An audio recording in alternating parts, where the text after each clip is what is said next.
activations this week and really educating us on the importance of a balanced and a healthy central nervous system if we expect results with a horse. So before we ever swing a leg over a horse, there's simple things that we can do to prepare our right brain and our left brain and our body to be balanced and as healthy as possible. Well, everyone, do me a favor and please hit mute. We've got a lot of background, so we're going to hear like dishes clanging and conversations going on in the background. It's super frustrating for people who are trying to listen, especially when Leanna starts talking. Everybody goes mute.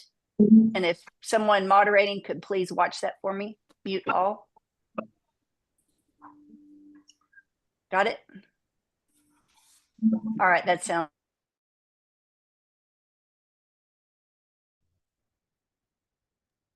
All right, I got muted. Are we clear now? Hi, how's everything from your control panel? Okay. I hit mute all, that's why you got muted. All right, that's okay. I'm good. So Leanna, get ready to unmute when you're ready. It's been a phenomenal week as we've learned the neuroscience, the brain science of a successful ride, whether you're a barrel racer, a dressage rider, a team roper, a weekend recreational rider, whether you have just started riding or whether you make your living in the saddle and you're a pro rider, you're an open level rider. And this is for any rider who has had some form of setback and you are ready for your comeback. If you have had some blanks, if you've had some questions like, this just doesn't add up. I just can't seem to figure this out. It seems like your results have been a little bit elusive. And if you're like everybody else, what do we typically do? We try to solve the problem with exterior methods like a new bit, a new saddle, a supplement, a calming aid, a fuel energizing feed, Pro Pack wonderful, like all of the powders and devices and mechanics. But really, we're finding at Stall High that we've been barking up the wrong saddle tree for decades. And when you start within, not to say that those things aren't good and maybe have a place at some point, but most people are missing the forest for the trees because it starts within us. So everybody, welcome back to Leanna Ray. Again, she's one of our lead stride coaches, and she is expert in the field of relational neuroscience. Leanna, woo! What a week. I'm ready. What a week. What a week. Why does it feel like we've lived 3 years and 5 days? Oh, because we've been processing a whole lifetime. All of us have this week. It's like a quantum leap. It is like absolutely. Yes, because we have literally been processing our own history, our history with our horses, how we show up for ourselves. Right. So again, attunement is our capacity to be present with sensory awareness and attention. Present through a deep sensory awareness and attention. And that happens internally. That is not an external thing. That is an internal process. And so for a lot of us, as we've been going through like opening up our vision and, the vision on our visual field is so important to how safe we feel in the world. Right. So, there's that term, you want laser focus, and you do. However, if we get stuck in laser focus and ocular lock, we lose that field of vision. And there was a really cool study done, and it had to do with connecting dots. So they had like this little you just connect the dots, and they had it in a very small visual field. So maybe like this, right? So they just connected the dots like this. Then they had another group that connected the dots in a wider visual field. Connect the dots. So see, I'm using more of my vision. And after that, I'm curious, Leanna, are you highlighted? Hi, is she highlighted as a speaker? No, she's not. All right, okay. We need to see Leanna. Okay. So I didn't see you on the screen, and so I wanted to make sure Ty had you up for everybody, so they're not looking for your little bitty my little bitty icon. head. Yeah, go for it. Ocular lock. Ocular lock. So what they did is they did a study. One group connected dots, literally just connecting dots, using your visual field, like just connect this dot to this dot, except in a very small window. Then the other group, they had them connect dots in a larger visual window, right? Have more access to vision. The group that did connected the dots in a larger visual space had more quicker recall when it came to memory testing. They were able, when it came to words, like coming up with words, they were able to come up with more difficult words, more descriptive words than the group that had to just focus right here in this field of vision here. So what they're basically saying is that the larger field of vision that we have, the more capacity we have to access our knowledge. Because So I think the nervous system is regulated and at ease, and it feels safe to take in the whole picture. I used to struggle with this a lot, and I hear a lot of barrel racers still struggling with, I can't remember what happened. I'm not sure. It just seems like things go blank and I wake up at the second barrel. You know, I Right. kind of black out going from the alley to the first barrel. Is Mhm. that happening to anyone on this call? Is that you? If you are watching on another platform, welcome to Stall High. Here you can get expert help right away. We will put customized professional coaching in the palm of your hand. Text the hotline if you want help, 940-291-9090. Back to you, Leanna. Right. So our vision is incredibly important.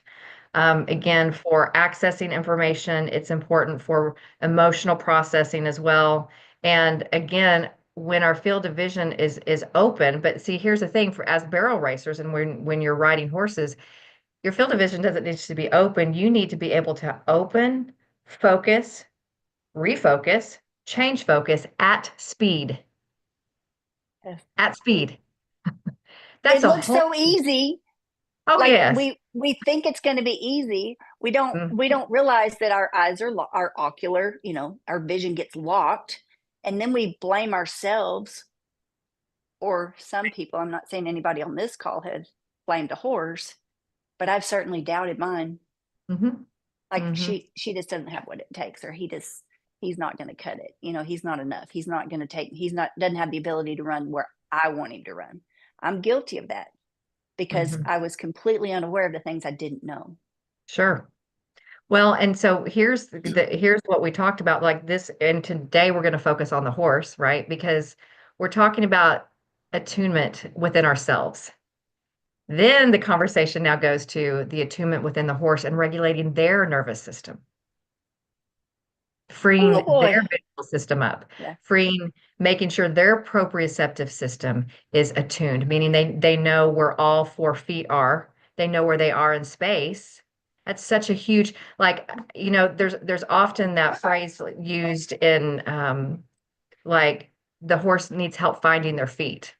But oftentimes, we don't truly know the neurobiology behind mapping to the feet through your sensory motor cortex, through the proprioceptive system of your body and your horse's body. That takes it to a whole different level. And a horse that feels sure-footed, that can map to all 4 corners of their body, means that they are going to have a better sense of depth perception, accuracy in terms of judging speed and turns, right? And spatial So awareness.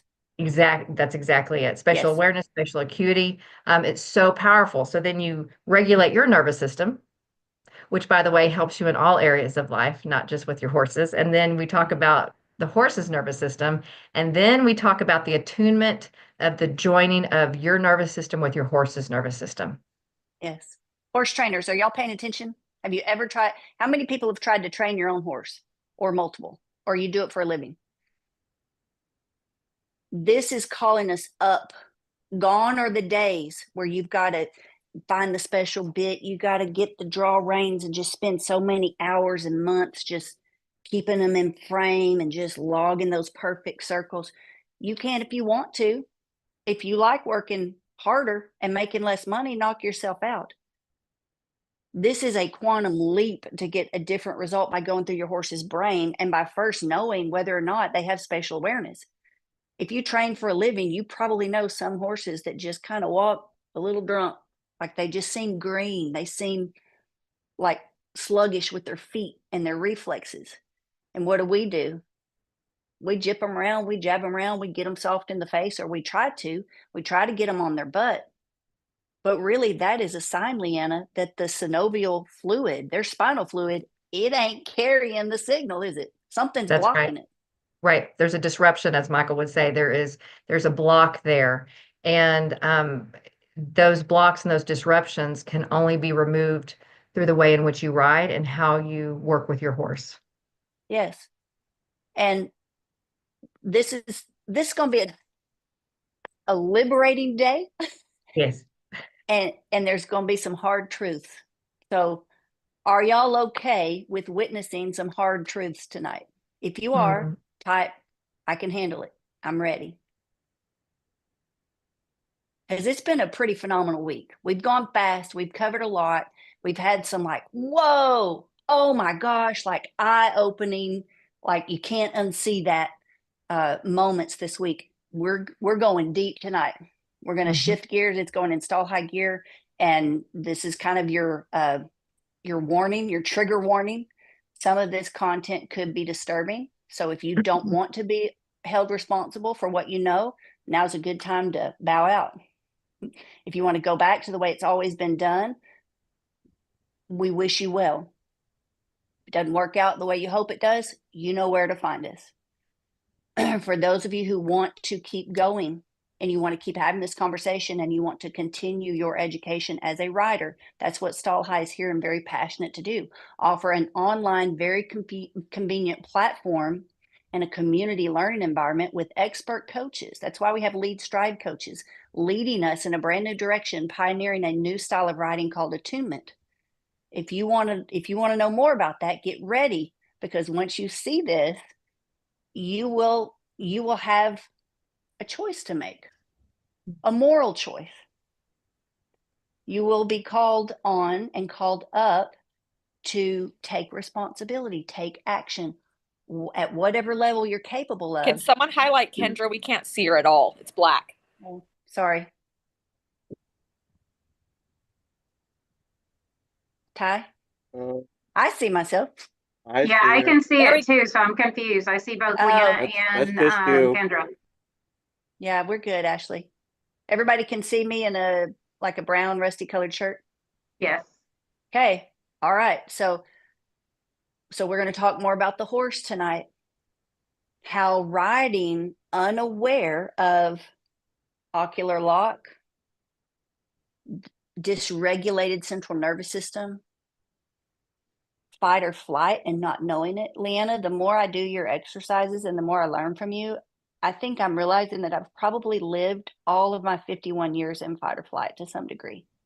And that's kind of sad when you wake up and you realize I've never known anything different. And I'm now thawing, I'm coming out of that to experience what I believe the Bible says, an abundant life. Yes. Like truly tangible, not just in faith, in the spirit realm, but tangibly as well, like in the physical health. Yes. Physical, mental, and spiritual. So let's get back. I think everybody's ready. Were there any comments? Is anybody not ready? Are we good? Somebody who's reading the comments, do we have the green flag? Y'all ready? Got the green flag. It's fixing to get deep. Hang on tight. All right, Leanna, let's get back to these horses. They have developmental delays as well. Yes. If we don't know about that and we continue to train them in traditional ways, what risk are we taking? What harm are we doing unintentionally and completely unaware? Well, we're causing harm to our own nervous systems because we're perpetuating unknowingly the fight-flight reflexes. We're running them in that high sympathetic part of their nervous system. And so senses begin to dull over time, is what happens to the nervous system. The nervous system left in overdrive or stuck in that overdrive, over time, your senses dull. And when your senses dull, your responsivity changes. It's not where it could be. Your capacity to feel and sense decreases. Our sense of joy dulls as well. It becomes a grind. It does. And then for the horses, what happens is that, and Michael can speak to this, is that it's hard on their bodies, their joints. They're they when you know, when a horse's nervous system isn't regulated, their the way in which they make contact with the ground and work with gravity is highly stressed, and all that is absorbed in their body and their muscles and their joints. But when you find regulation within a horse, man, you will see you will see softness and lightness, and that is going to protect the health, the wear and tear, and their muscles, their joints, and their mental well-being as well. Yes, it's just this is the part that I get like really excited about, because I've never been taught. I've never really been taught to attend to each hoof and how it lands. I honestly couldn't have told you 2 years ago which hoof was landing at which moment in time or in stride. I didn't know that the way I was taught to ride, even though I was a very accomplished rider and I was able to get into the top 15 WPRA world standings numerous times in my career, and not on fancy papered horses either, typically rejects of some kind of cull. I wasn't aware that the way I rode caused imbalances, and it caused them to stab the ground with their feet. And it's not just me, because now that I'm learning to see things differently through your eyes and through Michael's eyes, through the stall high lens, I see it in an industry. The industry is plagued by this. And if you don't agree with that, how many times have you complained about vet bills? The price of injections, the price of joint lube, supplements, healthcare. Not to say that those things are bad. We're not anti by any means.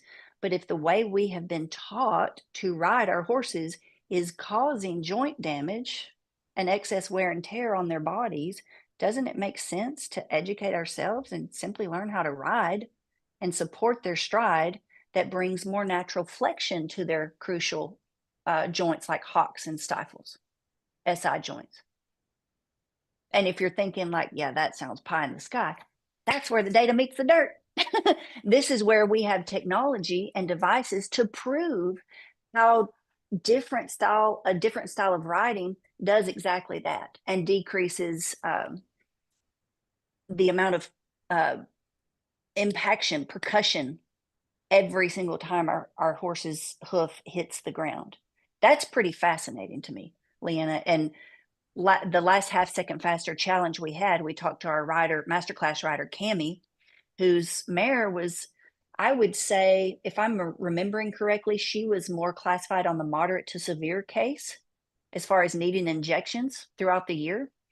And once she started learning how to ride in attunement and she came into our program, interestingly enough, she had just taken her horse for a wellness check right before she took half second faster challenge. Then she came immediately into our program. And within 6 months, Cammie, if you're here, please let me know if I'm right on these dates. Follow-up vet check, no need for injections. Can y'all imagine a horse moderate to severe needing a couple of times a year, injections in multiple joints, needing none of that because she changed the way she sits on her horse. She changed the way she moved with her horse. She's learning how to regulate her central nervous system before she rides and before she goes to a barrel racer. That is so industry upsetting, Leanna. And guys, do y'all see how this will forever change every sport in the horse world?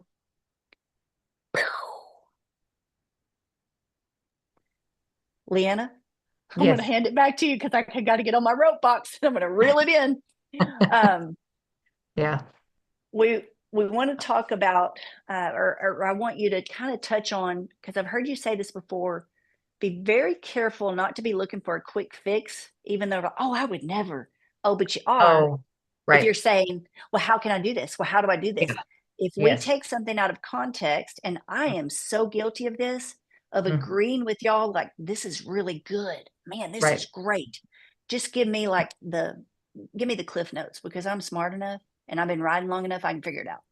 Yeah. Or I would let poverty, like a poverty mentality, get in my way. Like, well, I can piece that together. I'm Yeah. smart enough. I'm resourceful enough. That was pride and ignorance talking. Y'all don't repeat me. Well, Because I cost myself time. Well, and that's survival mode talking. Get me there quick. Fix it. Change it. Right. There's so many variables. There's so many variables and things to really like peel back those layers. Yeah. Because if we're constantly in survival mode, looking for that quick hit or that rush of adrenaline or dopamine or, you know, whatever, whatever is really driving us underneath the surface that we don't really want to talk about, but we talk about it at stall high. That's what's really required is a growth mindset, not taking it out of context. I'll just snatch that and I'm good enough. I can make it work. Why is that dangerous for a person and then for a horse to be, I guess, subject to that mentality or that fight or flight thinking? Gosh, that's a great question. I'm going to say that what you're missing out is you're going to lack authenticity. And, you know, there's one thing about the horse. Michael will say it. Horse never lies. They're as authentic as you get. And they will require the same of you. And so I have a phrase that as people begin this work, right, with understanding their nervous system, learning how to heal, repair the nervous system, is to be gentle with yourself as you unlearn the postures and the patterns you relied on to survive. Because it is an unlearning. It's not a fixing, it's an unlearning and moving into. And, you know, that's why, for example, people will say, you know, well, if it's just a matter of fixing your posture, then just put your shoulders back, right? Put your shoulders back. But here's right. No. Because yeah, it's not as easy as that. Here's where if you just said, yeah, I'm just going to put my shoulders back, you would be losing the authenticity of your own body's wisdom. Because if my posture is stuck here, because I have a torsion pattern and I have a spinal rotation for so many reasons, emotional reasons, physical reasons, whatever that could be, how my body chooses to unwind to find the position of openness and expansion has innate wisdom in how the fascia unwinds, which holds its own history. And all of that unwinding to the final place of an open, expansive, adaptable way of being where you're moving across all three midlines establishes not only your embodied wisdom and understanding, it opens up your field of vision and how your mind thinks. So much better. That is sustainable. Yes. And it's it goes from getting the result you want to getting over and above what you expected. That goes from the ROI to the reward that you didn't expect. Because it becomes actually very easy and it becomes like natural to do rather than something you always feel like you should do, or I've got to remember to, like, I've got to remember to put on my back brace to correct my posture because they said it would help my horse. That mentality is completely missing it. You will continue to miss out. You will continue to ride confused. Oh, this is so interesting. Somebody said, I've seen a girl who would lock her tongue when she rode, which locked her horse up in a turn. He had the jarring legs. Yep. And somebody, Chris, you said that girl my tongue lives jammed in the top of my mouth, right? Because we have to begin to release the jaw when the jaw is connected to the pelvis, right? So your pelvis and your jaw have to begin to open up to allow that tongue, which connects to so many parts of your body through the tongue, believe it or not. It's very profound. You know, those kinds of conversations. There's life and death in the power of the tongue. That's what I think of. There you go. Literally, it could be. That's pretty wild.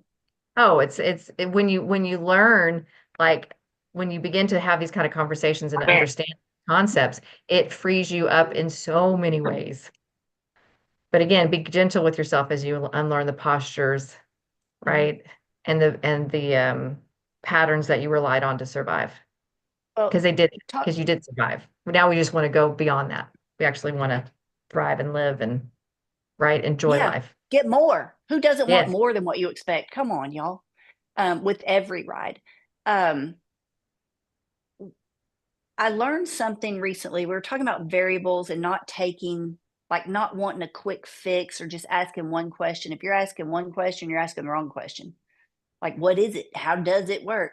There's so many layers to it. Be curious, guys. Curiosity is your friend. I learned about, and I didn't bring them up here, my old boots. Typically in half second faster challenge, we would have people go look at their boots. And I have a pair of boots that I've competed in and I've worn them like probably 15 years. And if you look at them just sitting on the ground, one of them, the left one, kind of leans over. So the top of the boot leans and there's a bunch of wrinkles around it. And the outside of the heel is worn off. The right one, more of the back side of the heel and the outside is worn off. It doesn't lean as much. Y'all go look at your boots. Now everybody's going to be curious and go do some soul searching. Well, my muscle activation coach recently challenged me. When he looked at those boots, he was like, "You're never going to put those on your feet again, are you?" And I was like, "Well, I mean, they're still good boots." And he was like, "No, they're not." He's like, that's going to undo everything you just paid me to do. Like everything that we just worked on so diligently, only one day, 8 hours in those boots will reset you back to years and years of being stuck or feeling stuck, because that fascia is a sticky little sucker, isn't it, Leanna? It wants to go back. It wants to coil back to the pattern it's been in for the longest time. Absolutely. Well, because status quo, right? That's what we want to our bodies want to go back to. So it is a process of the unwinding, and that's just not something we just fix by just simply like going, changing a posture or changing a thought. It's so much deeper than that, as it should be, because this journey should be about authenticity and transformation. Come on. So who's ready for data tonight? Me. We're going to talk about these variables. And you might, if you've been part of Half Second Faster Challenge, if you are alumni or you're currently enrolled in some of the classes at Stall High, you're like, "Well, I know what this is about. It's coming." If you are new, have you ever considered that the kind of stirrup, the type of stirrup you are riding in could be disrupting your ride? If you're a barrel racer, it could literally be costing you seconds on the clock and you not know it. And this is where my heart goes out, because I see so many people. I heard a story today of a family ready to go get a loan for their child, and they were going to pay $25,000 maybe for a horse, and maybe not know these things. I've known lots of people, so many people over the course of my career selling horses that did similar things. I did too. I used to go to the bank, get a loan, like buy a faster horse. My problems didn't get better. They got worse. I never thought about stirrups, Leanna, until Stall High and the amount of frequency or electric shock that a metal stirrup could conduct. Sherry, Sonny, y'all want to take this one and share some data? This is absolutely mind-blowing. It'll knock the spurs off your boots. Hey, this is Sunny. Still at school, still at basketball. So I'm like, oh, Kendra's taking a talk. So extra I week. came back. Yeah. So if Ty can share the screenshots I sent him, I can walk you guys through it. Again, we have the device on it. So what I did is I took my stirrups. I had a pair of metal stirrups, and I had a pair of steady ride stirrups, and then I adjusted my stirrup length. So a couple different variables. I don't know if he has it on there yet or not, but my first set, I had really like longer stirrups. And before Stall High, I'm like, I'm tall, I've got long legs, I need long stirrups. Okay, Ty, that's the third one. If you can go to the first one I sent you. That's the second one. One more. Yeah, there you go. Okay. And Sunny, for those that are new, do you want to explain what the steady ride stirrups are? If they're new, they may not know what steady rides are. Go ahead. Yeah, no, I mean, it's pretty simple. The steady rides are wooden stirrups, which I think you're going to talk about in a minute, but I did want to give them the heads up. So if they're new, they're sitting there scratching their head going, steady rides, I've never heard of those before. Shopstallhigh.com. Okay. Yeah. Sunny. So, what I did the first time is this is how I would have rode. I would have had long stirrups. Everybody has metal stirrups. So, I'm like, this is the norm, right? Long stirrups, metal stirrups. You can see it on the Cowboy Channel all the time. And so I had the device on. I did get on one of my ranch horses just because my mare is a little more opinionated sometimes, and I just wanted to walk, trot, and I walked and trotted 2 circles both ways. So each test I did was exactly the same. And here, the thing I really want you to look at is that it is 3.17 feet. That was his stride length in a trot. So metal stirrups, long and long. Okay. Okay. So that was what I really wanted to look at. So on the next image, that if Ty would go to the second image, what I did is I put my stirrups up to my sweet spot. And you learn that in attunement where the sweet spot is. And I put my steady ride stirrups on. And if you look right above the little blue wave, it's 4.1 feet. So he extended his stride a foot. And all I did was change the length of my stirrups, and I used the steady ride stirrups. And I walked, trotted both ways, exactly the same thing. And then, so I'm like, well, let's put the metal stirrups back on. So I went, so if you go to the third image, Ty, I have the sweet spot on. There you go. And I put the metal stirrups back on, walked, trotted both ways, and his stride decreased down to 3.77, which is not much, but in barrel racing, every movement matters. Oh, when And so 1/100th of a second matters, you dang right. Imagine how much an inch matters. If a fraction of a second, like just think about it, between the 1D and the 2D, it's half a second, y'all. How much does an inch mean? Every single stride, and we're talking about a complete foot, a whole foot difference. This is just so like, this is so cool to me that it can have that profound of an impact. Like, this is inarguable. You can argue with your spouse, you can argue with your grandma, you can argue with your horse, you can argue with yourself. You can't argue with this data, y'all. Well, and Kendra, what I love about this is her balance got a little bit worse in the steady rides, and the stride length still got bigger. So she went from 7.1. Yeah, I know. That's why I was like, yeah. Even though her balance got a little bit worse on the lateral side from 7.1 to 6.1, she still picked up almost a foot. How cool is that? Well, and shameless plug, we do sell products here, obviously. That's how we pay for these things. We've had people come into our programs before and like, oh, they're just promoting their products. Leanna, you and I had a conversation today, and I love your response to that, quite frankly. We're taking the gloves off tonight, y'all. What you said, Leanna? What conversation? Remind me of it. There's something about people who are like, well, they're just trying to sell their own products. Oh. But really, we've spent millions of dollars to do this. Like, we're not making money. We've spent more than we made. Yes. But we're very passionate about bringing this. So these are the things that work for us. If you don't want it, don't take it. keep riding the old way. But when you see this, you can't argue with it. And it makes the old way look like the Stone Ages. I don't want to be left behind. I want to be on the cusp. I want to pioneer something new. I want to be at an advantage, not a perpetual, like, non-ending disadvantage, completely ignorant of what's possible. This is absolutely mind-blowing. This is industry upsetting. I just think about all the racehorse trainers out there that are going to absolutely love getting their hands on this technology. And Leanna, your coaching and Michael's coaching coming up with this brand new style attunement.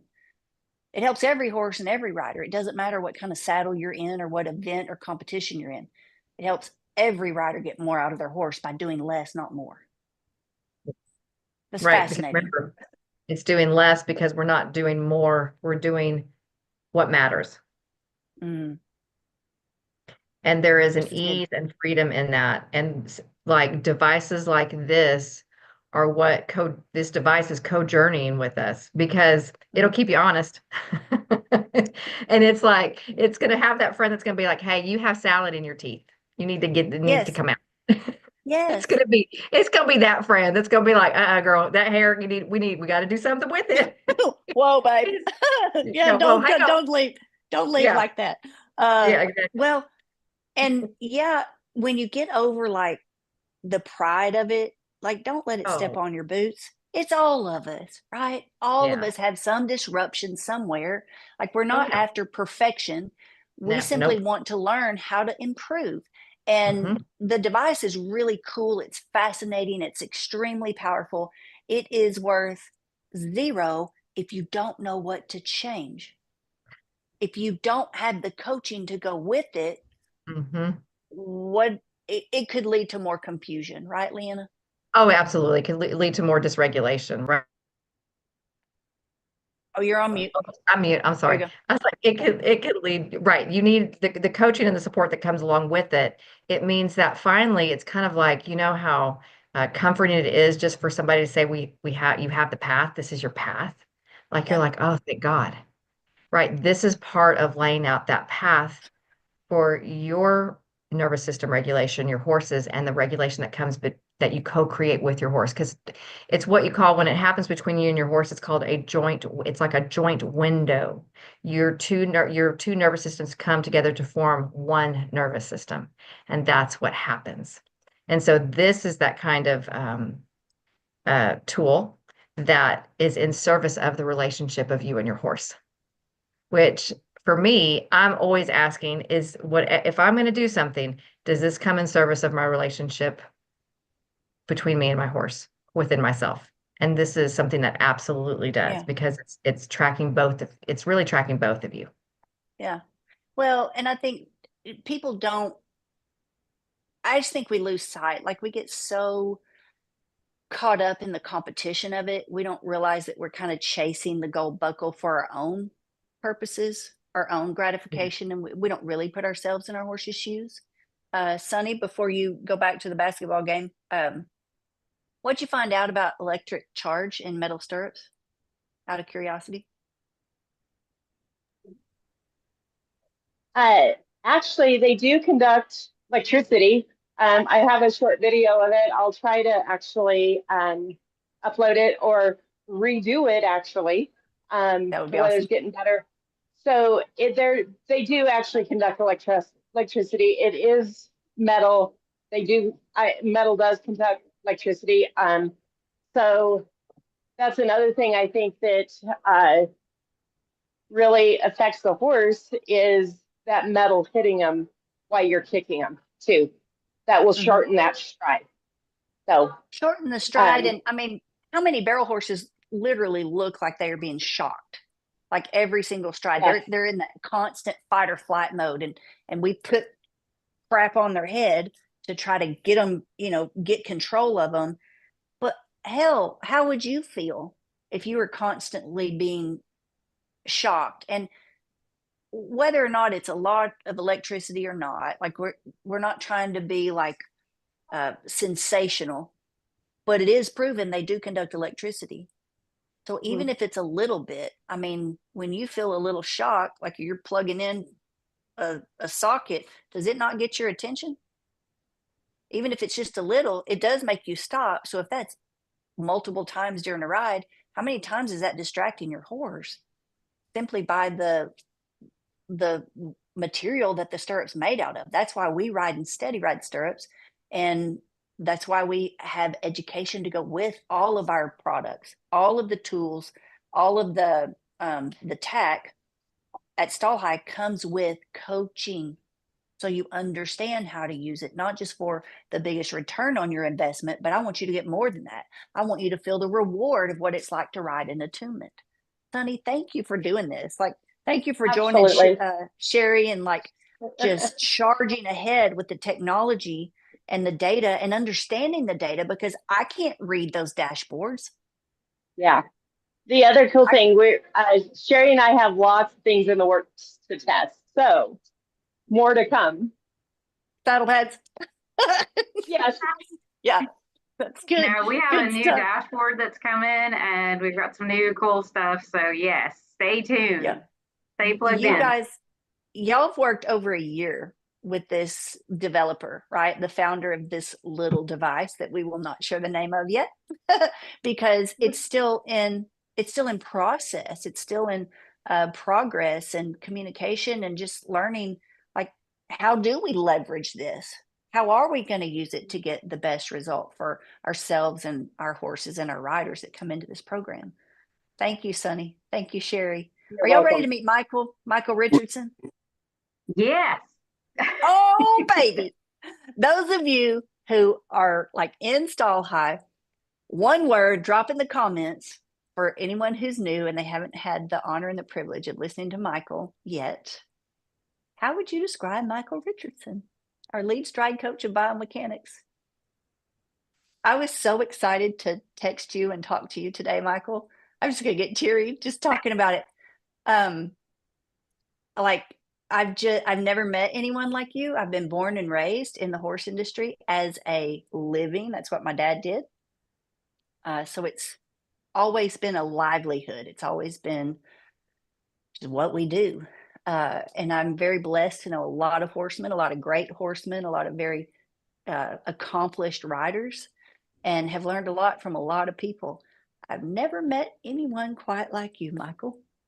And it's such an honor to just have an opportunity to see through your eyes, and especially when you and Leanna are together tackling like one horse. It is wild. I've never experienced anything like this. So tell us a little bit about your gift. You had a show called Gift of the Horse for a long time. What is your gift? Well, thank you. That's very sweet. I don't know what my gift is other than God has blessed me, and I just love working with Leanna and yourself and Sharon. And really, I think coming at it from the perspective of having a spinal cord injury that left me with no use of my lower extremity really changed the way I saw the horse. And it allowed me to go deeper into what really manifests when a horse moves, and how do they shift their weight? How do they take a step? How do they load their legs? And then what effect does that have on the human, on the rider?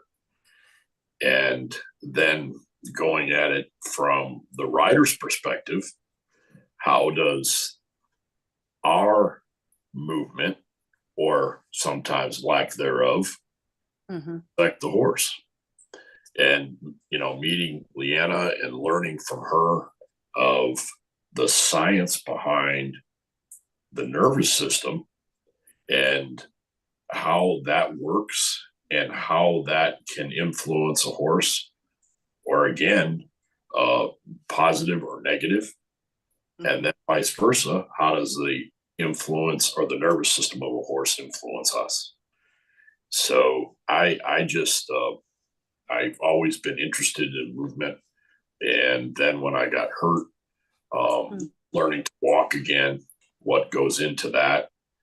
And then the movement of the horse, how does that help people with neurologic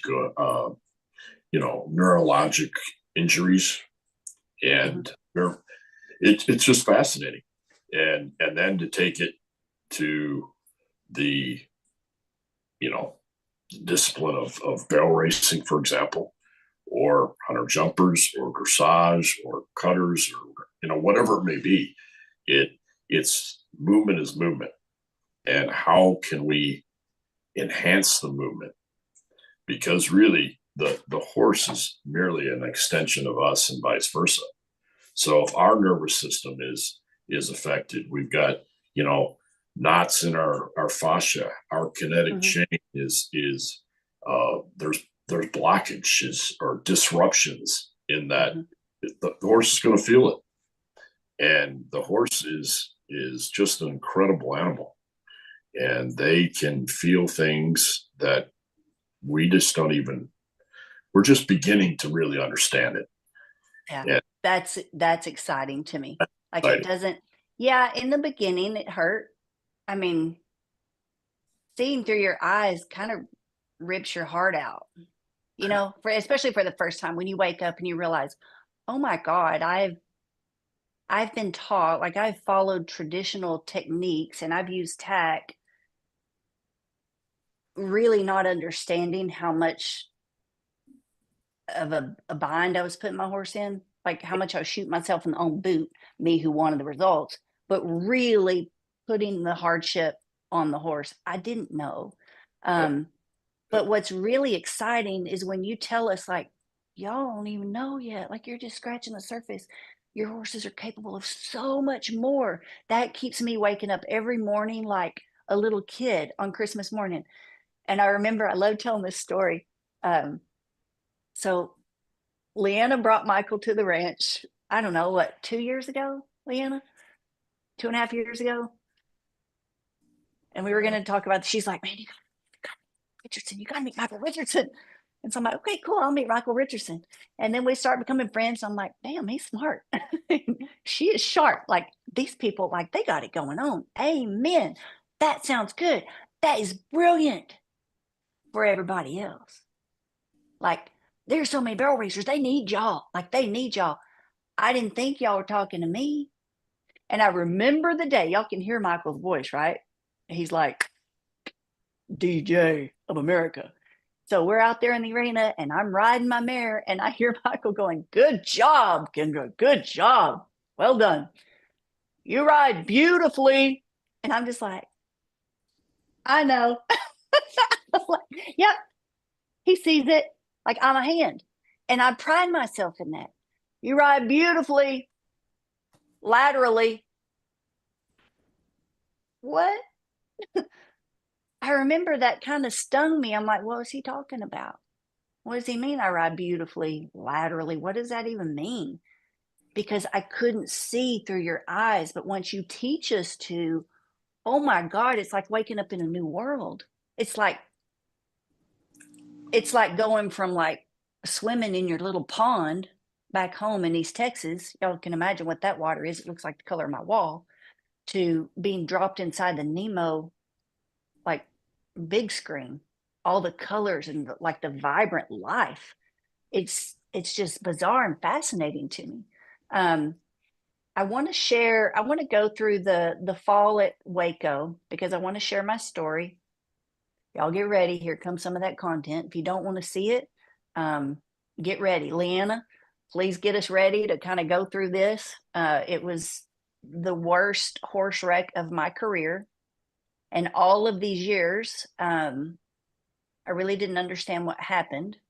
And when people watch this, you're probably going to be like me. And you're probably going to be like, oh, yeah, he stumbled, like something in his front end tripped him. And when we went over this in class last week, Michael, something you said, I was like, wait, what? It wasn't his front feet? Are y'all ready to see this? This is wild. Now you get to see Michael in action. Ty, would you mind playing that? Nope, that's today, actually. Go back to Waco. We'll share that one in a minute. That So one's a that's lot not- more fun, Kendra.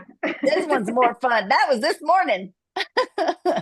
We'll get back to that one in a minute. Okay, this was my last trip to Texas Circuit Finals. I qualified 5 times. It's black. No one can see. Nobody can see you.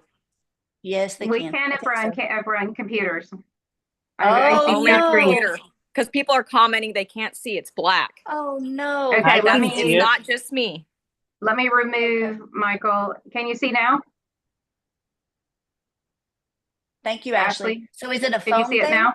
Yeah, it's something going on because every time it switches back to you, Katie, it goes black and it keeps doing it. It's there now. Okay, I removed Michael. All right. Oh, okay. So we've got to have the spotlight. Okay. Yeah. All right. Oops. Yeah, that's exactly the sound that I made, actually. Now look at my right foot. Okay, Ty, go back. Go back, please. Now that I see things differently, guys, I keep fixating on my right foot.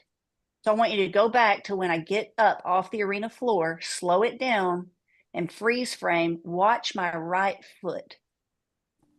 So this is where I'm starting to piece together my whole life, right? Oh my God, how long have I ridden unaware of a goofy right foot? Remember that right boot I told y'all about and the left boot? Okay. We'll get back to this fall in just a second. Watch my right foot when I get up off of the arena floor. So right there, you see that? Did y'all see my foot do that? This is crazy. This is wild what I'm learning now. And this run happened years ago. So keep that in mind. Look at the sole of my boot right there, because we're going to show you some pictures in just a minute. I'm just now starting to unravel this and find my solution. And it feels so good. Looking back, I didn't know what a kinetic chain was, Michael. I thought because I was in the top 15 in the world, I was doing something right. And I was, but I didn't understand why things like this happened. I just thought it was spiritual warfare keeping me from the national finals.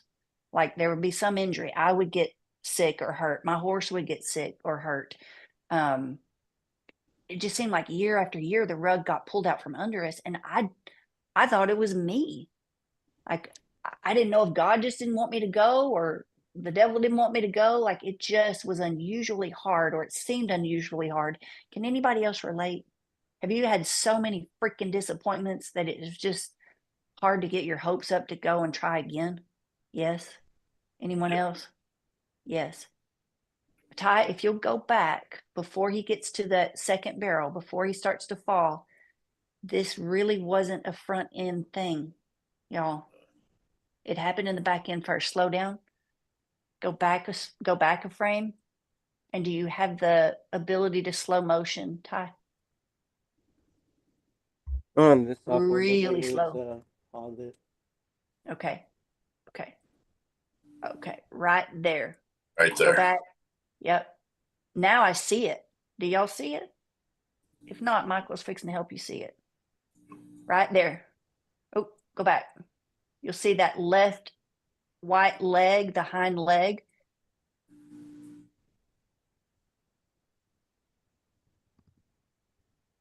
Right there. Michael, what happened?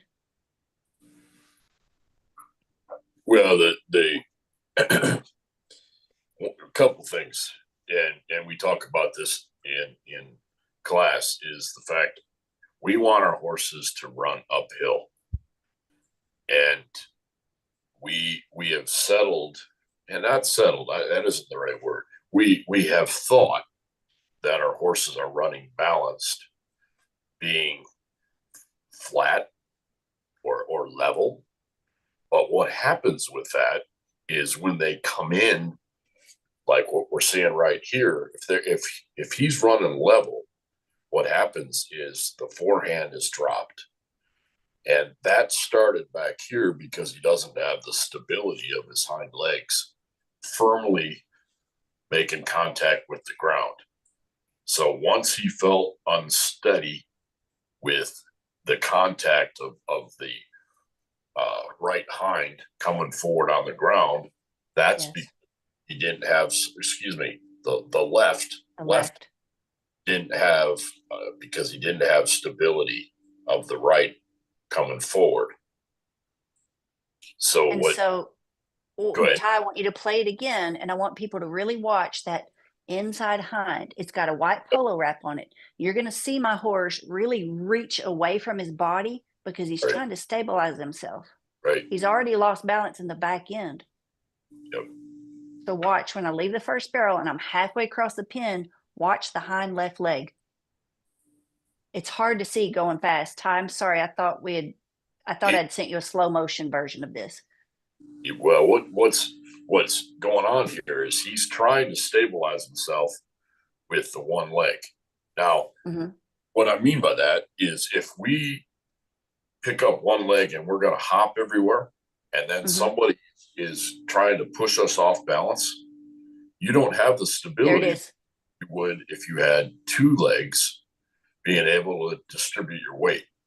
And So when you add speed to that, oh my goodness, thank God you and your horse are okay. When you add speed to that, he was trying to stabilize himself, but there was too much weight on one leg. And yes, and it peg legged in. You can see that hind leg just kind of peg leg. It's short. It doesn't come fully up under him. I didn't know these things, guys. Right. I've never been taught to like understand how to load a horse's hind legs. We've never been taught that in the sport of barrel race. Right there. Do you see it, Ty? When his leg was kind of hung out behind him for a second. Yep. It's like a neon sign to me now. And I'm like, whoa, right there. There it is. Yep. And then, you know, the other is the fact that if those outside hind legs go to the outside and not up underneath them where they can stand up and elevate their forehand and their inside shoulder, and you might say, well, how do they do that at speed? Well, that's what we teach here at Stall High, is the slow movements. And you got to get the slow movements before you get the fast movements. And so speed isn't anything more than fast fundamentals. So if we don't have the fundamentals established, these things are more likely to happen.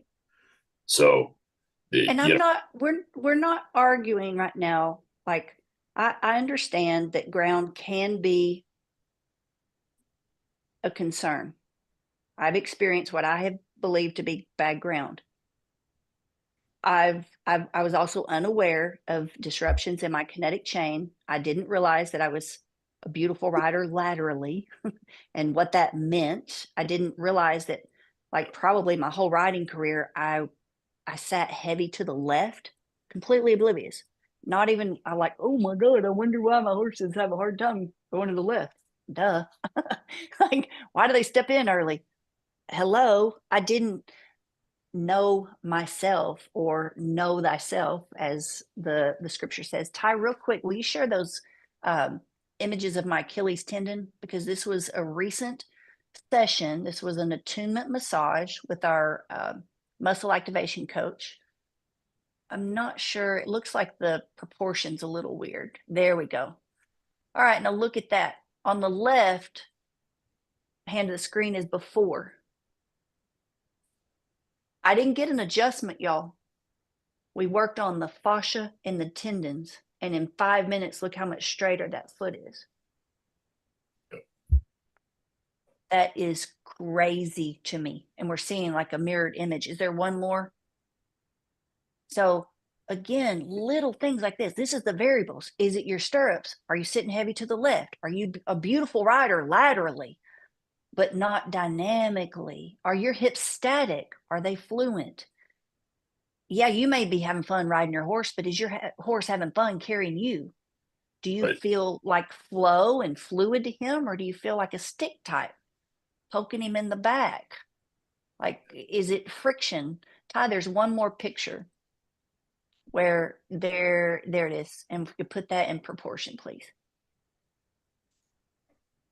It looks like it's a little distorted. But y'all can see how after 5 minutes, my heel went more straight. So if you think about, that's not just a heel problem, that's going to communicate all the way up my body. It's going to disrupt my entire kinetic chain. There's lack of communication going from my brain to my feet and all the way back again. It's slower when we have things like this. This is the discovery process. This is why it pays to be curious and to continue education, continuing learning.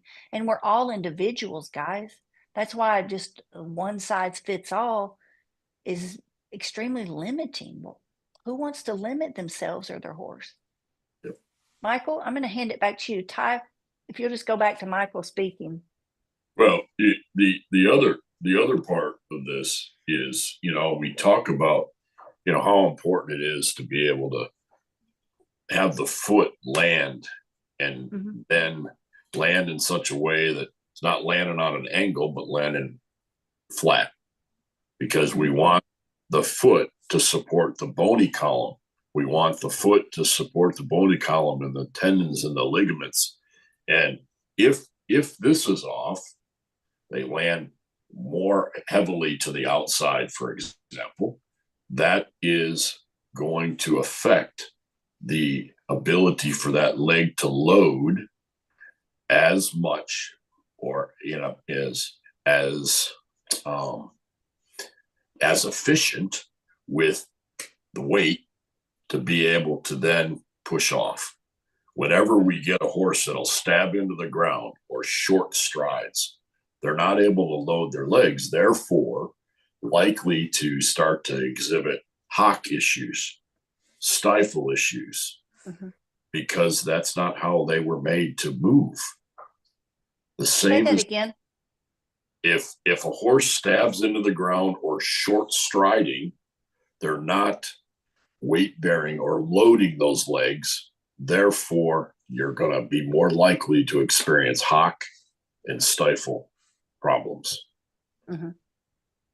So this would be like, because then we go to like modified shoes. How many of you have paid for those? Specialized shoes, expensive shoes. Okay. If you just, and I'm not saying those are bad. Don't hear what we're not saying. If your horse needs it, great. But the way you were taught to ride, and it's not the person's fault who taught you how to ride, guys. Maybe you're self-taught. It's not your fault. It's no one's fault. This is just about learning more. It's about coming up as an industry. All of us, like continuing our education to see more, know more, really come in support of our horses and having an advantage instead of riding at a disadvantage and not knowing it. So if we continue to put, say, modified shoes on and we don't modify the way we ride, that would be like, has anybody ever pulled a trailer with a bent axle? Oh, yeah. What happened? I got tired of paying for tires. I'll tell you that. That trailer wasn't worth it. Like, it's got to go. Because I remember trying to get to a little rodeo in Oklahoma one summer. It was August, and I dressed cute.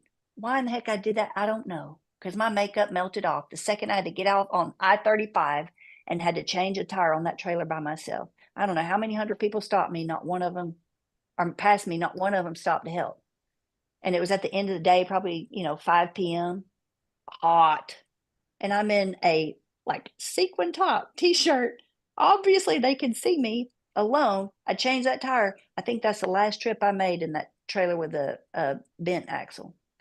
So if we don't modify ourselves, it would be like just constantly slapping new tires on. That's expensive. Yes. Either stop riding or just make the changes. I'm not going to quit riding. But now I'm curious to know, like, where is my frame bent? And if I'm able to make changes, if it's possible to repair it and improve it, I want to know. How about y'all? Anybody else curious now at this point? You're like, where are my disruptions?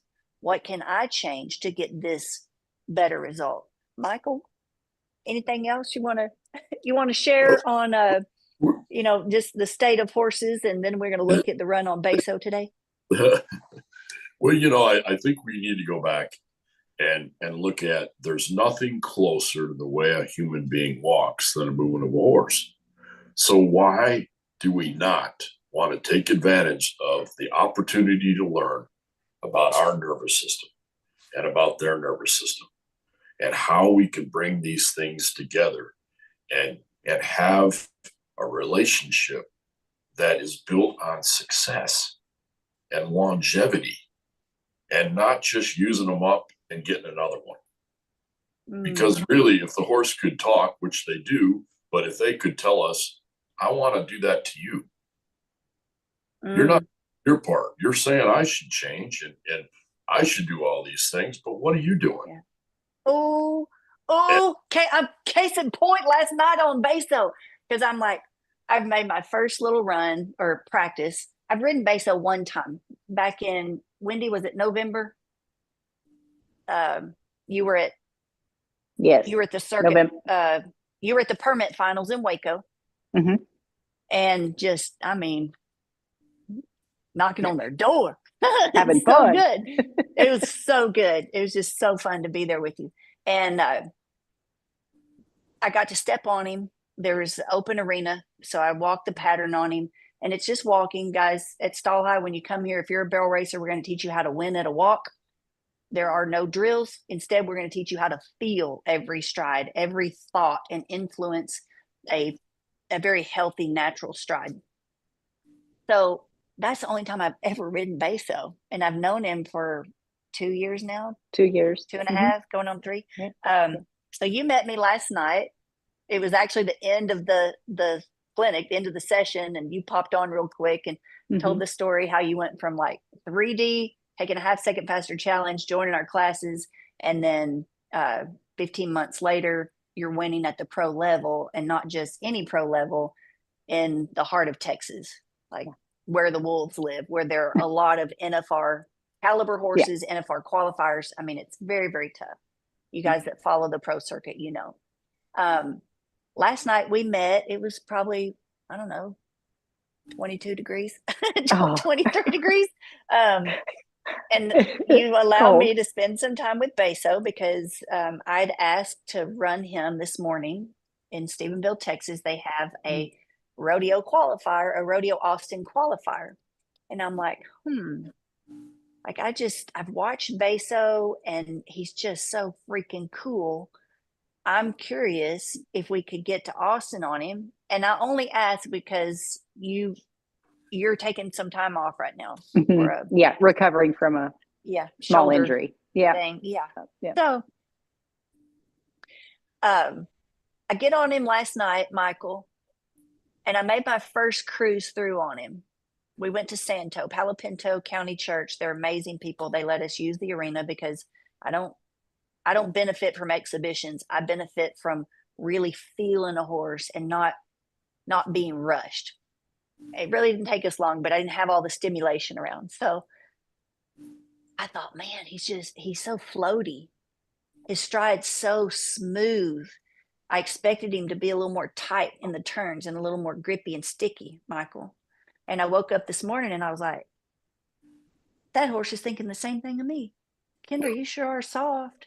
You sure are floaty. You sure are smooth. I was like, well, now I know what I need to change for him this morning. Ty, if you would please show us the run from today. And Michael, Leanna, I'm curious to see what you see. My first official run on Beso.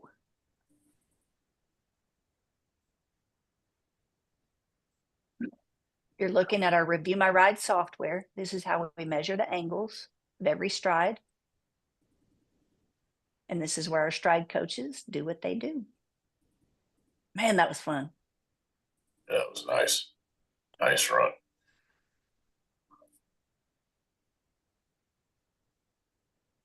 What do you see about him loading his legs, and what kind of run is he making here in your eyes, Michael?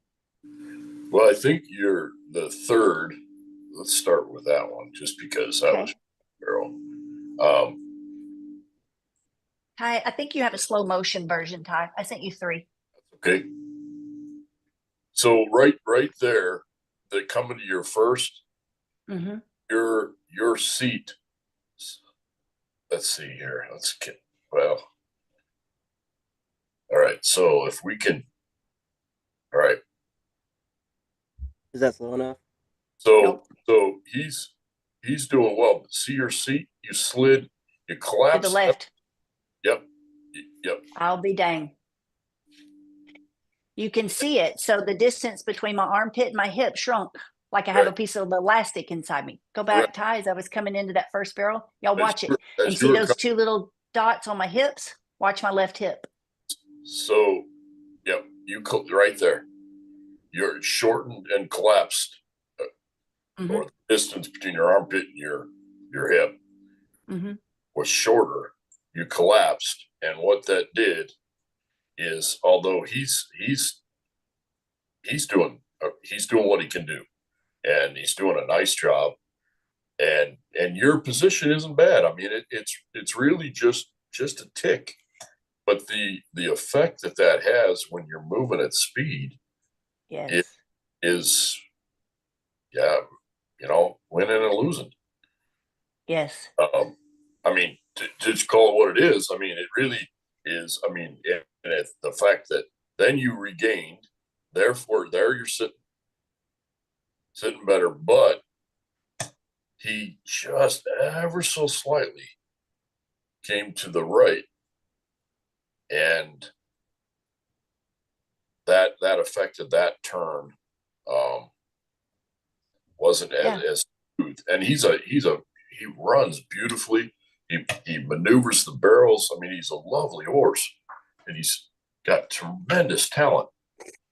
And you're a phenomenal jockey. You really are. You're soft. Your position. You're supportive. But it just goes to show when we have just these little disruptions in our body, how that'll affect the way the horse will move underneath us. Yes. They're feeling little disruption. So Wendy, I left before they ended the race. How many people made it back? What was the fast time? I know what we ran, but how do we measure up? That's good, Ty. Thank you. Well, so as the day went on, the times got a little faster. I think a 15-4 wound up winning it. Ooh, that is fast, because when I left, it was a 6. It was a 6. And the fastest or the cutoff was a 15-8, and you were a 16-0. Oh, so for your first run on him, it was so amazing. Came within 2/10 of a second to qualifying for Rodeo Austin. I know, so close. It was a beautiful run, and it just showed the potential and the growth and the development of the work that you've done.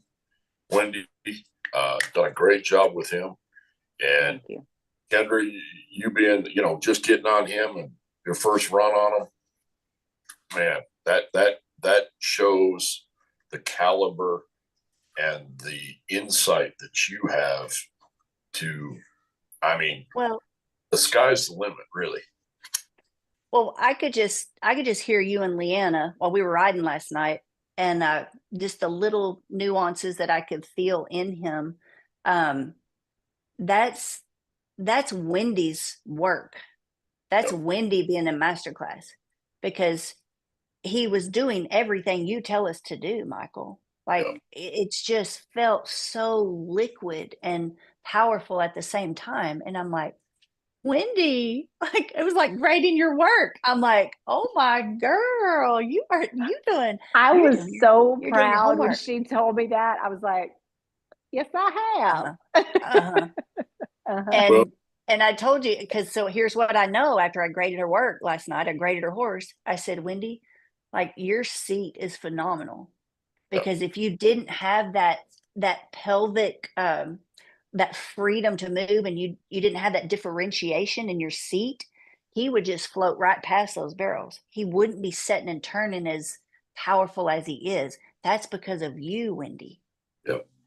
Your seat, I mean, you have an amazing seat on that horse, and the timing and how he hears you. It's because you're very clear.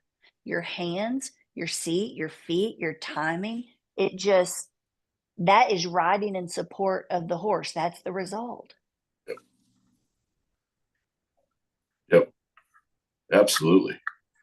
Yeah. So what changes did you see in Beso? I guess, what was his personality like, Wendy, before you came in the program, and how I've seen the changes, but in your own words, what's it like for people who are considering joining this class?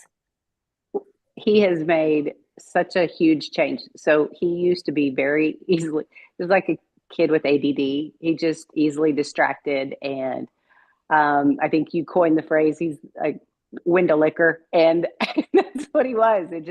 He would get distracted, and he was like always just a nuisance. He would pester you. And now Kendra started singing a song today about him, because he's a mighty good man.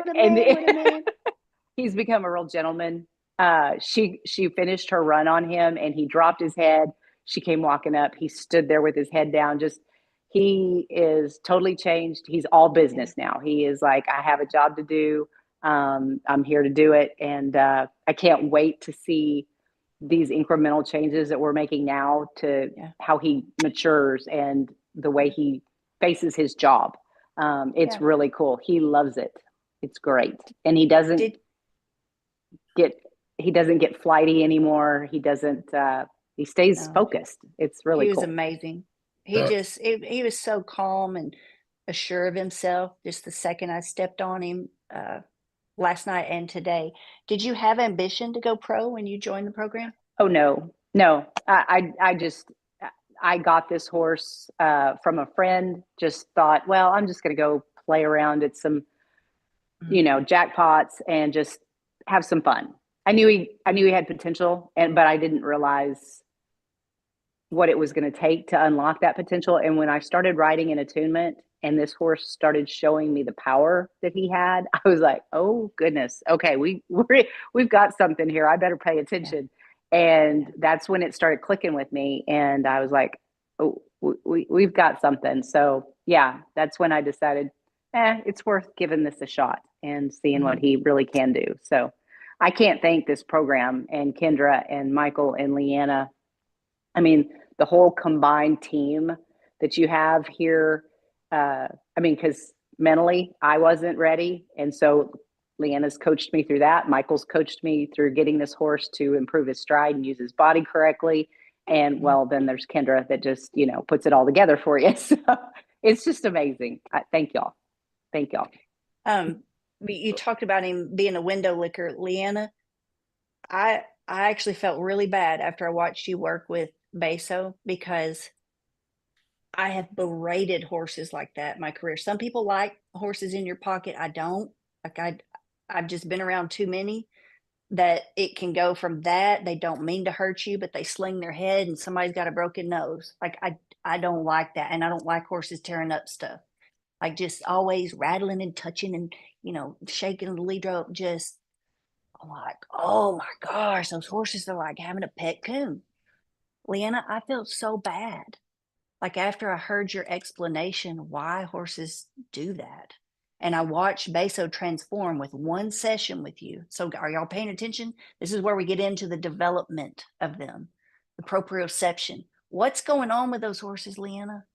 Well, this is where we now get to move into the talk of why we want to be in attunement. It's because when you understand that, it's kind of like when kids lack that proprioceptive input. These are the kids. So I'm going to put it in human form, and then we're going to translate it to the horses.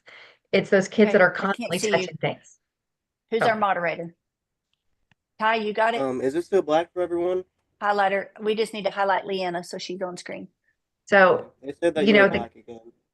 Okay, sorry.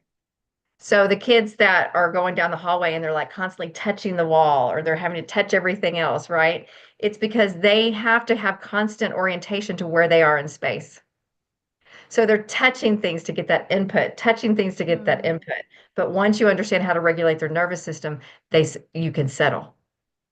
They don't need to touch the wall to know where they are in space, to a sense of balance. They don't need to have that constant sensory input because their nervous system is regulated. And so things that are coming into their world, their nervous system knows how to process the incoming information and where to route it. So it's like Grand Central Station all of a sudden gets much calmer and it goes, yep, you go here, got it. And then regulation. Yeah.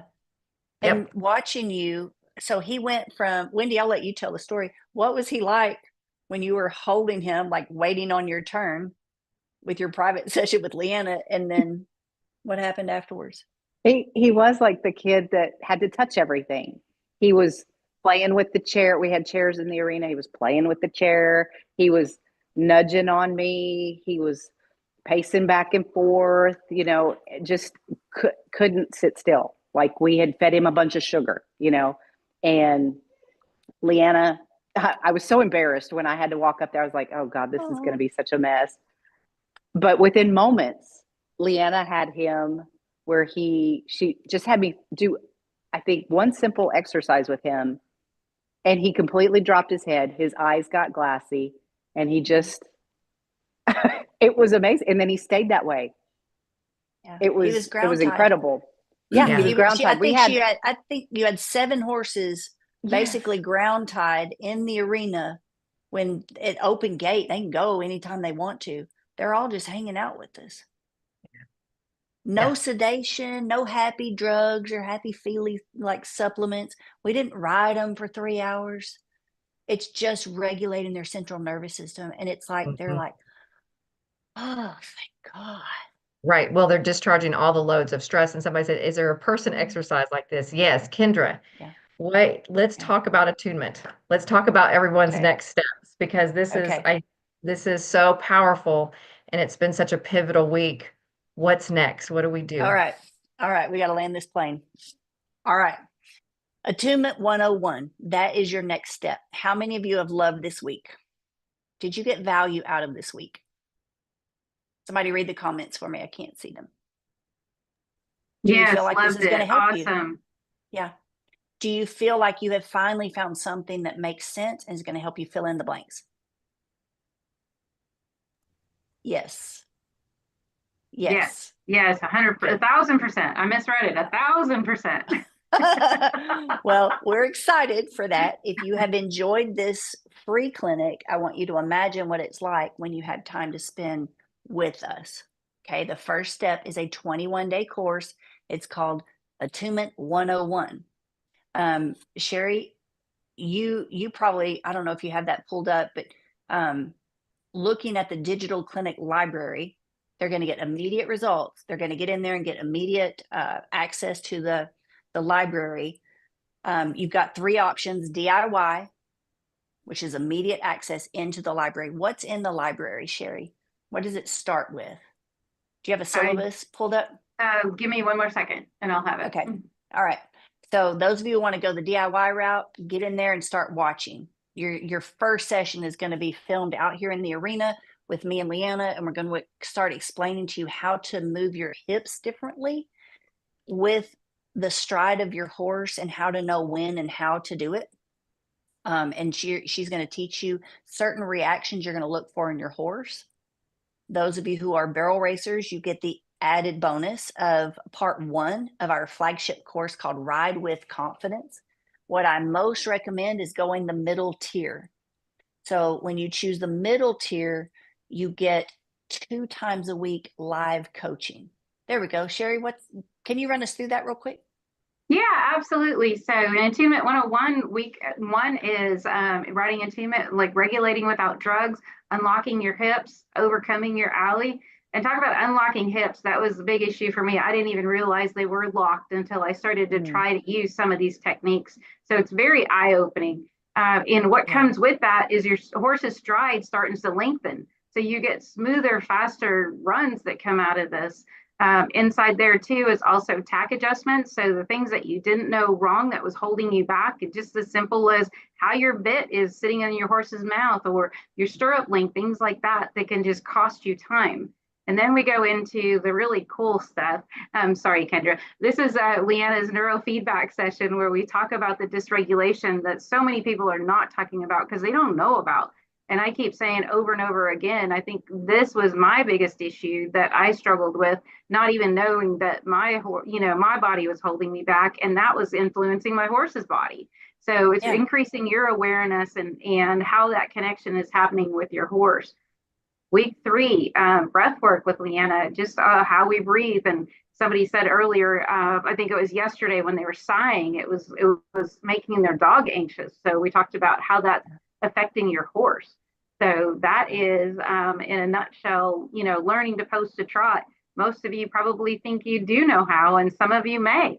But I know I wasn't doing it correctly. And until I wasn't either. Michael and Leanna come along and saying, you need to be, riding the diagonal. I'm like, what's that?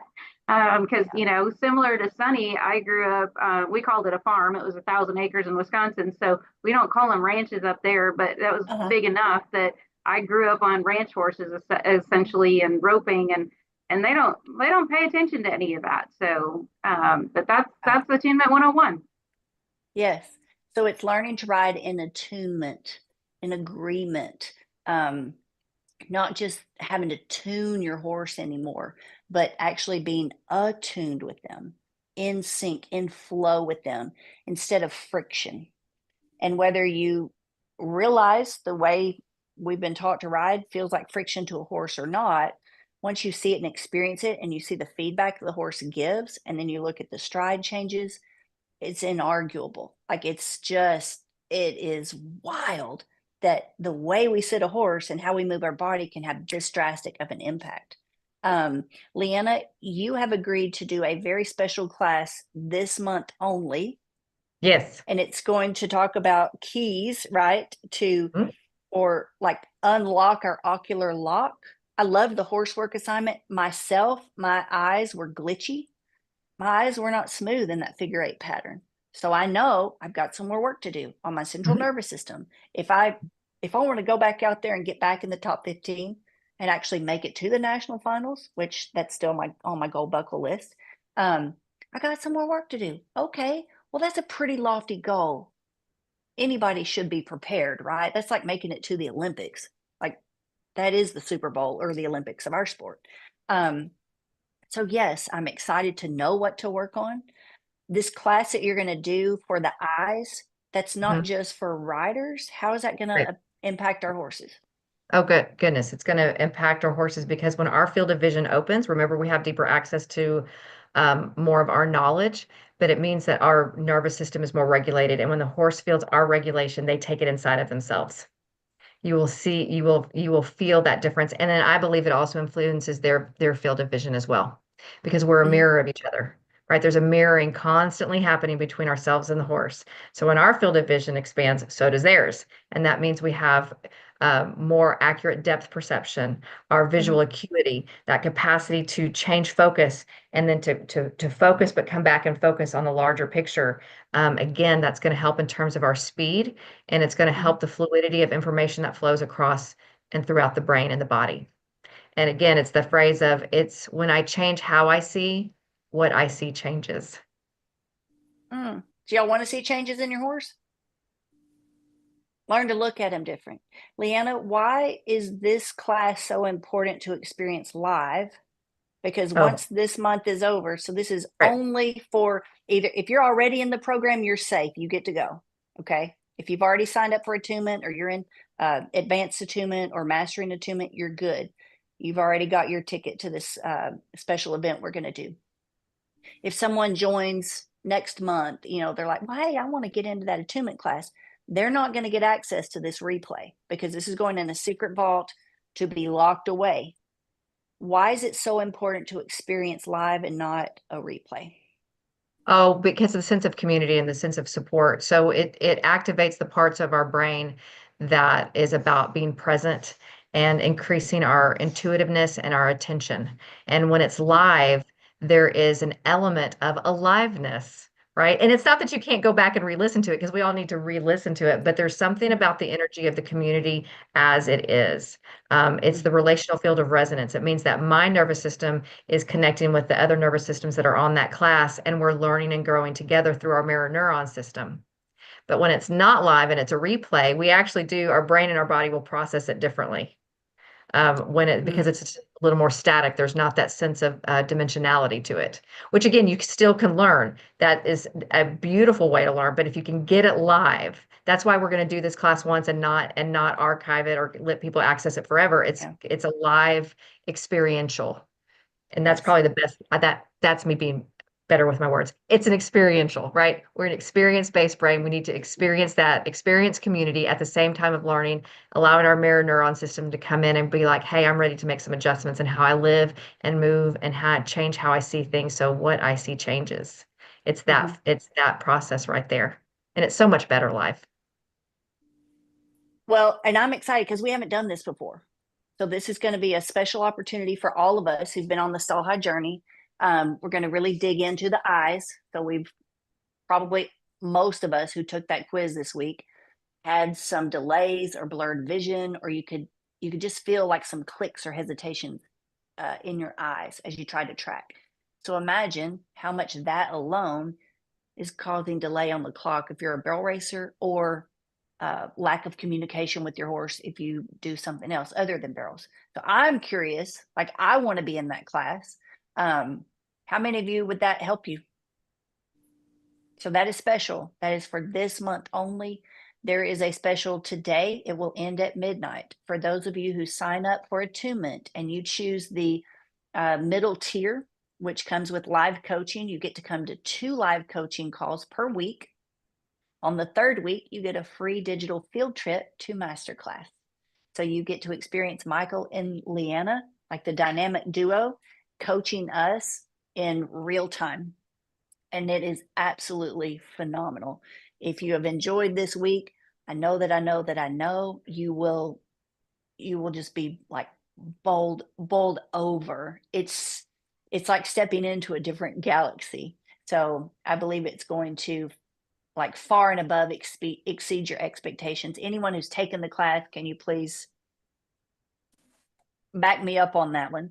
Because I love seeing people who actually take the jump and come in and to watch their eyes light up and to see the changes in themselves and their horses, Leanna. And it does happen quickly. This is a 21-day course. Right. Everyone who signs up today before midnight, you will be upgraded to private coaching for free, which means you get to come to the 2 coaching calls per week. You're going to get immediate access into the digital clinic library. You can start watching tonight if you want to, and learn how to ride in attunement. And then you get the benefit of having a private certified coach. We'll pair you with one of our 11 certified coaches. You get private support from them once a week for 3 weeks for these 21 days. So it is like a miracle makeover horse. If you're curious, then that is your sign, right, Leanna? Absolutely. Yeah. If you're curious, yeah. Follow that inclination. Don't wait. Right. Like that would be my best recommendation. Like, oh yeah, that's good. For everybody else, you don't realize what you're missing. You don't realize that you're working harder than you need to or could be. Like it's wild to me how much time this could have saved me all the years I did rodeo and try to stay in the top 15 and sell horses for a living. It could have added millions of dollars to my career earnings. And I just didn't know what I didn't know. So I don't want anybody to miss out. Don't be me. Don't be thick-headed. Don't be too prideful. Don't let poverty stand in your way. If it is a money issue, talk to your advisor. You can always reach out 940-291-9090. Sherry, anything else before we end that you want to add on that? Because you lead the advisor team. Yes, What does that even mean? What is that?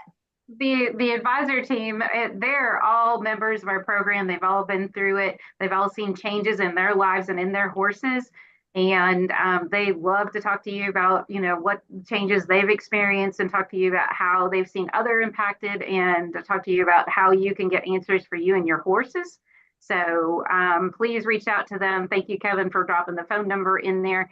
And then I also dropped the website in there. So if you want more information and you can see those 3 different packages, if you're one of those first 5 people, that's a $2,000 discount that Kendra just gave you for that private coaching. Mm-hmm. So don't let that slip through your fingers, jump on it. And as Kendra said, reach out to the advisor if you have any questions. Yes. Offer ends at midnight. Click that button, come on in. We'll see you starting Tuesday for the live coaching calls. Leanna, Michael, you're changing our lives and we love you for it. Well, wonderful opportunity to be involved. Great team. Yep. Well, I noticed Amazing. today, even after being kind of rattled and flustered, I had some things happen yesterday that I didn't expect. And my central nervous system was obviously on alert. I started practicing the things you've been telling us this week, Leanna, and the old me would have been really ticked off and I would have been really wound tight for competition. Like it just seemed like every little thing was going out of its way to be complicated and cumbersome. And the old me would have like fixated on everything that was going wrong. And instead it just kind of, Leanna, like you were telling us, it just moves through. Mm-hmm. And I was able to go pay up and have plenty of time to warm up and just enjoy every single moment of that ride. It was such a gift. It was such a blessing. And to be there with Wendy and our friend Tessa and to see other friends there, it's just, it's a very rewarding way to ride now. it goes so far, and I keep saying that stall high above, but it means so much more than just winning a paycheck or a buckle. It's taken riding further than I ever imagined. And that's why I'm so excited to share this. And I'm very proud of how many people joined this week. Go get your friends. If you know other people in horses that are struggling, grab them by the halter, drag their hindquarters into stall high, because we're very serious about freeing other horses and riders from everything that's not working out there. So that's your call to action. Go get more people, do your horse work. There is a sale that ends at midnight. So those of you who want to learn how to ride an attunement, once you see it, you can't unsee it. We're going to ask you, like, what's your next step? Is it DIY? Do you want to go to coaching classes? Do you want private? You get to choose right now. I love you guys. I'm proud of you for being here. It's been an honor for us to produce this first ever comeback clinic. And I'll be seeing y'all Tuesday. Take care. Y'all have a good night. Thanks, guys. Bye, everybody.